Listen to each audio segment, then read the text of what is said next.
What is up, everybody? Welcome back to the channel. It's just Dhillon here. In today's video, as you guys saw from the title of this video, we're going to be talking about the BRRRR strategy.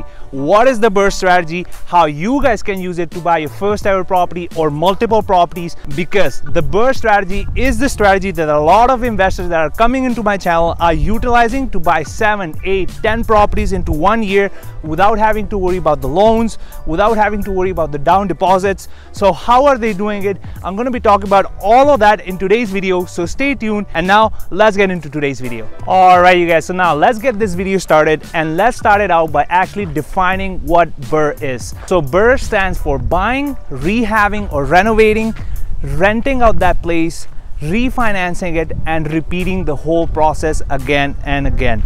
And in this video, I'm gonna go into deep detail and numbers on how the whole BRRRR works and how all the investors that are coming into my channel and myself are utilizing this strategy to buy different properties and recycling the down deposit. Before diving deep into today's numbers of the BRRRR strategy and actually giving you guys a real life example, I want to define some key terms here that are going to be crucial for you guys to actually apply this strategy. So this whole strategy is based on the buy. You have to buy the property under market value. What do I mean by that? So if you're looking at a property that's worth maybe $500,000, $600,000, you cannot buy that property at full ask. You actually need to look for a property that it's worth that $500,000 or that $600,000, but because of some personal situation of the owner is not able to renovate that property, and maybe that property needs some new flooring, needs some new paint, needs some exterior work. So it needs some kind of renovations that you can go inside that property, purchase that property and renovate it and add value to that property. And a quick tip for you guys here on the whole buying process of the BRRRR strategy is to actually buy the property at 60 to 70 cents on the dollar. What do I mean by that? So if the property is worth $500,000, the maximum that you want to pay is $350,000, which is 70% of that $500,000. So if we now talk about the renovation or the rehab part of the whole BRRRR strategy, when you're buying a property, if you're actually new to the game, you actually want to buy a property that structurally is well. What do I mean by that? It does not have any kind of foundation cracks, any kind of leaks. So you want to buy a property that's structurally well, but needs some type of cosmetic upgrades, which I mentioned before: new paint, new flooring, new tiles, new kitchen, all of that kind of stuff, which is pretty easy to do and pretty easy to renovate. So let's say now you bought the property, you renovated the property, and now it's time to rent out that property. If it's a single family home, you want to compare to other houses that are in your particular neighborhood. How much are those houses being rented for? And you can do some type of comparable. So if that house is rented for $1,500 but it does not have a basement, and my house has a basement, and the kind of finishes that I did to my property are equal, maybe I can rent now my property for $1,600 or $1,700 just because it has that basement. Now let's say you bought that property, you renovated that property, and you rented out that property to actual great tenants that maybe you found through Kijiji or through Facebook advertising or through the many different platforms that are available for all real estate investors.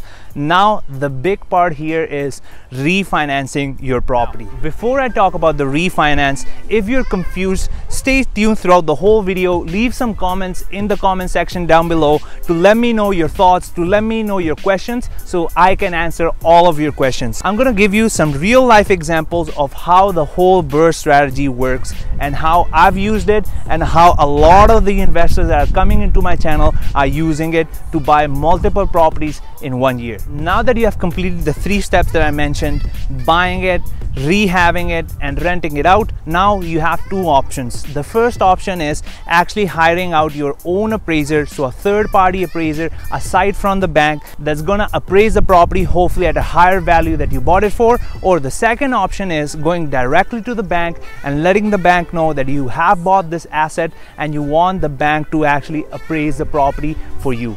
So now that you guys know the basics of the whole BRRRR strategy, let's actually set up that tripod and discuss some actual numbers of how the whole thing works. All right, I've set up the tripod and now let's talk some actual numbers, some real life examples on how the whole BRRRR strategy works. And if you guys also want more examples, I've actually done a lot of collabs with fellow real estate investors. So go and check out my videos. It's going to be linked right over here. Now let's run through the whole BRRRR strategy process from start to finish. So the first step is buying that property. One question that I do get sometimes is how to find these kind of properties. So the two ways that you guys can find these kind of properties is one, through wholesalers, which I've done a lot of videos letting you guys know what is wholesale, how you guys can get contacted with wholesalers, or how you guys can even do wholesaling yourself. And the second one is through, as we all know, through the MLS. Well, let's say that you bought a property through the MLS. You contacted a realtor. That realtor is specific to your area. He knows investment properties. He has investment properties himself,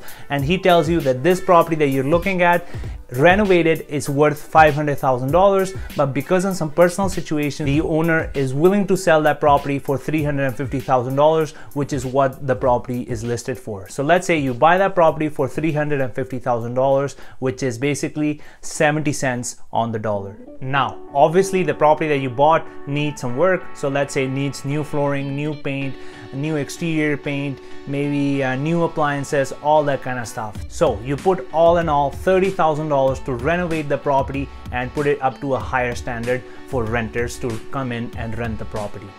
And a quick disclaimer before I proceed, I'm just doing round numbers so it's easier for you guys to understand how the whole strategy works. Yes, there are closing costs, yes, there are miscellaneous costs, but I'm not adding all those costs into this calculation because I just want you guys to understand the concept and how the whole BRRRR strategy works.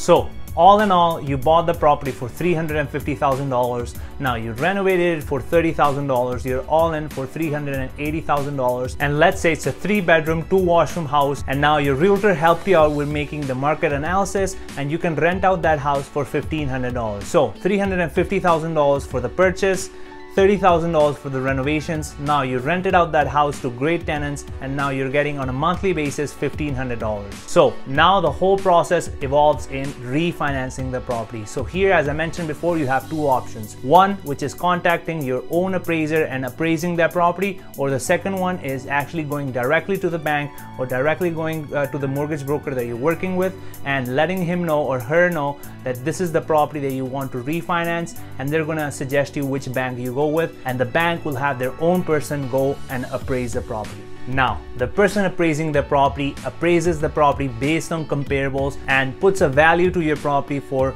$500,000, which is exactly what we are looking at. So we know that we bought the property for $350,000, $30,000 into renovations, and now we have a house that's worth $500,000.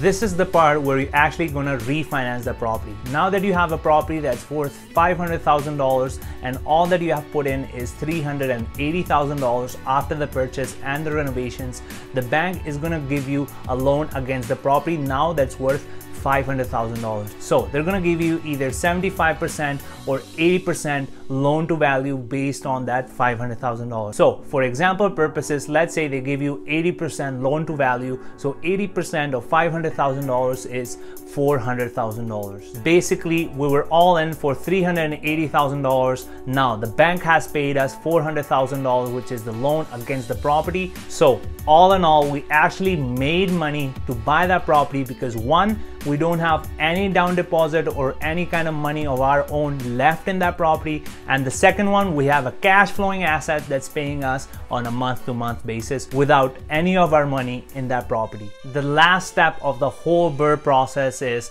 now that we have our down deposit back, now that we have our renovation money back, is to actually repeat the whole process again. To repeat going out there looking for a property either through wholesalers or through the MLS, buying again a property that's under market value, renovating it, appraising it again, pulling out all your money again, and doing it again and again and again. And that's how a lot of investors are able to buy 8, 10, 12, however many properties in 1 year. All right, you guys, so that was the end of today's video. Hopefully you guys did enjoy today's video and you got value from what I had to share today. And if you did, make sure to smash that like button, subscribe down below, and I'll see you guys in the next video.